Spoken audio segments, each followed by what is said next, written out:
কিয়ামতের ওই কঠিন ময়দানে 7 শ্রেণীর ব্যক্তিকে রব্বুল আলামিন তার আরশের নিচে ছায়া দিবেন।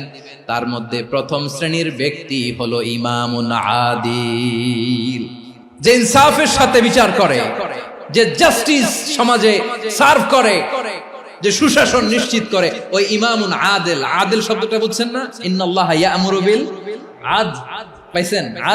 আদিল। 7 শ্রেণীর ব্যক্তিকে আল্লাহ তাআলা সুশীতল আরশের নিচে ছায়া দিবেন, যেদিন তার দেয়া ছায়া ছাড়া কোনো ছায়া থাকবে না। এর প্রথম হচ্ছে ইমামুন আদিল, ন্যায়পরায়ণ শাসক। চিল্লায় বলেন সুবহানাল্লাহ।